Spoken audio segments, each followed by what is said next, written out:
Vaseline লাগাচ্ছিলাম আর ভাবতেছিলাম আসলে টাইটেলটা কি দিব। তো আসলে অনেক চিন্তা ভাবনার পরে এই টাইটেলটা দিলাম, কারণ আমার কাছে মনে হচ্ছে যে ডক্টর মোহাম্মদ ইউনূস, আজকে আমি আপনাদেরকে একটা নিউজ দিয়েছি যে নির্বাচন নিয়ে ওনার গলায় হঠাৎ করে শঙ্কা।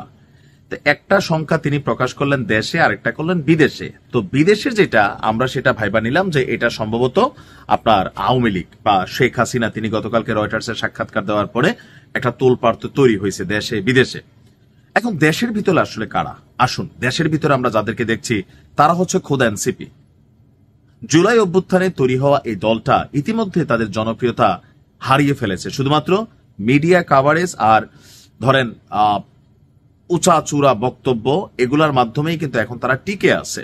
এর বাহিরে রাজনৈতিক দল হিসাবে তাদের অবস্থান কতটা শক্তিশালী সেটা সারা বাংলাদেশ দেখছে। তারপরেও তাদের মাধ্যমে যেহেতু জুলাই আগস্ট হয়েছে, তারা বিশেষ একটা স্নেহ সমীহ অথবা ধরেন একটা ক্যারেক্টার হিসাবে কিন্তু আবির্ভূত অবস্থায় আছে।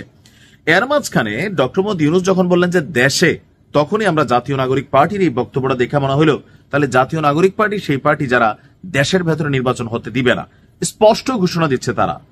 প্রথমত শাপলা নিয়া বলছে হয়তো শাপলা নয়তো ইসি পুনর্গঠন, মানে ওনাদের পছন্দ মতো যদি না হয় তাহলে যে সিস্টেমটা আছে, ডিপার্টমেন্ট আছে, এইটাকে বদলাই ফেলতে হবে। এরকম যদি প্রত্যেক দল শুরু করে তাহলে দেশের অবস্থা কি হবে আপনি বলেন। আচ্ছা, দ্বিতীয়ত বলছেন আহ্বায়ক নাহিদ ইসলাম জুলাই সনদ যেটা, এটাতে তারা কিন্তু এখনো স্বাক্ষর করে নাই, স্বাক্ষর করবে, একটা আলাপ আলোচনা আছে। এর মাঝখানে এই বক্তব্যটা একটু হুমকি স্বরূপ হচ্ছে না, ধমকের স্বরূপ হচ্ছে না যে জুলাই সনদ বাস্তবায়ন না হলে দেশের নির্বাচন হওয়ার কোনো সুযোগ নেই? এটা ভাই কেমন কথা? আপনারা বলতে পারেন যে নির্বাচনের আগে জুলাই সনদ করতে হবে যে কোনো মূল্যে, মানুষ আপনাদেরকে সাপোর্ট করবে, ভাষা প্রয়োগে একটা সৌন্দর্য সমীহ থাকা দরকার। যখন ডক্টর ইউনূস টেনশনে আছেন, পুরো রাষ্ট্র সিস্টেম টেনশনে আছে, কখন নির্বাচন হয়ে একটা নির্বাচিত সরকার, রাজনৈতিক সরকার ক্ষমতা গ্রহণ করবে, আপনারা তো ক্ষমতায় যাইতে পারবেন না। সেই জন্য কি আসলে এমন বাধা? কারোর সাথে জোট করবেন না, একা সব এলাকায় প্রার্থী দিবেন, জামানত থাকবে? আসলেই থাকবে?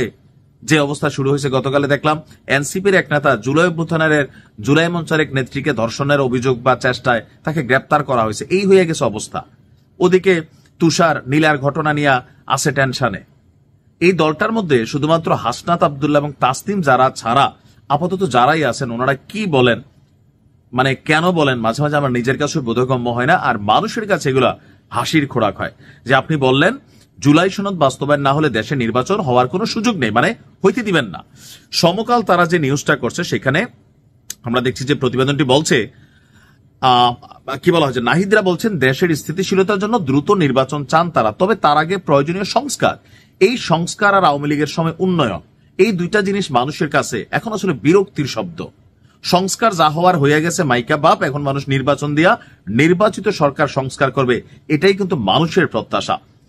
গতকালকে রংপুর পর্যটন মোটেলে বিভাগের 8 জেলা এবং মহানগরের আহ্বায়ক কমিটির লক্ষ্যে পদ প্রত্যাশীদের সাথে সাক্ষাৎকার শেষে তিনি বলছেন যে দেশে নানামুখী সংকট তৈরি হয়েছে, প্রত্যুত স্বৈরাচার ষড়যন্ত্র করছে, এইসব সংকট উত্তরণের জন্য আমাদের ঐক্য প্রয়োজন। তা আপনারা কি কারোর সাথে ঐক্যে আছেন? আপনাদের যে ভাষা, আপনাদের যে মানে ব্যবহার, প্রত্যেকটা দলকে নিয়ে কথাবার্তা, যে 71-এ জামাত যে আকাম করছে, এই যে নাসিরুদ্দিন পাটোয়ারি, জামাত এখন আপনাদেরকে মানে ধুচ্ছে, বিএনপি নিয়ে আপনাদের যে সকল বক্তব্য, জাতীয় পার্টিকে নিয়ে যে বক্তব্য, তো কোন দলটা আপনারা ছাড়া এই মুহূর্তে আর আপনারা কাদের সাথে মিলাছেন? এনসিপির কি নুরুর দল নিয়ে আপনাদের যে বক্তব্য, তো ঐক্যটা আসলে করার জন্য আপনারা কি কোনো রাস্তা রাখছেন? দলগুলোর মধ্যে যে সমস্যা আছে সেগুলো সমাধান করে এক জায়গায় থাকতে হবে। এখন থাকবে কে? উদ্যোগটা নিবে কে? আপনি তো এই দলটার প্রধান নাহিদ সাহেব। তারপরে তার বক্তব্য যে আপনার পুরনো দলগুলোর প্রতি জনগণের অনীহা রয়েছে, বিএনপির শাসন আমলে দুর্নীতির সমালোচনা আছে, সরকার পতনের পরও বিএনপি নিয়ে সমালোচনা, জামাতের ঐতিহাসিক দায়ভার আছে 71-এর, গণঅভ্যুত্থান পরবর্তীও তারা সমালোচিত, তাই কোনো জোটে গেলে অবশ্যই ভাবতে হবে। এই যে কথাগুলো বলতেছেন, 4 দিন পরে যদি আমরা দেখি বিএনপির লেজ ধরে গেছেন, জামাতের লেজ ধরে গেছেন, আপনার এই কথাগুলো কি হবে? নাকি ওই আপনার নেতাকর্মীদের চাঙ্গা করার জন্য, পাবলিকের কনসেন্ট্রেশন নেওয়ার জন্য এই ধরনের বক্তব্য দেন? বলছে যে নীতিগত জায়গা থেকে যারা জুলাই সনদ বিচার সংস্কারের প্রশ্ন আমাদের কাছাকাছি ভূমিকায় রয়েছে তাদের বিষয়ে চিন্তা করবো। তো কে আছে এই মুহূর্তে? আপনাদের সাথে কারোরই মতের মিল হয় না।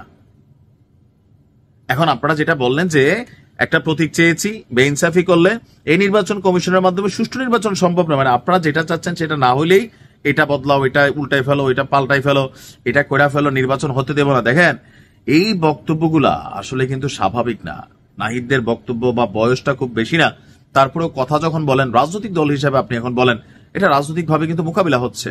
জনগণের কাছে আপনাদের অবস্থান কিন্তু হারাই ফেলতেছেন। 4টা নির্বাচন হয়েছে, জাকসু, রাকসু, ডাকসু, চাকসু, আপনি দেখেন আপনাদের অবস্থানটা কি।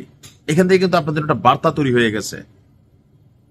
এই ধরনের কথাবার্তা বলা এই মুহূর্তে বাংলাদেশের জন্য আসলে উচিত না।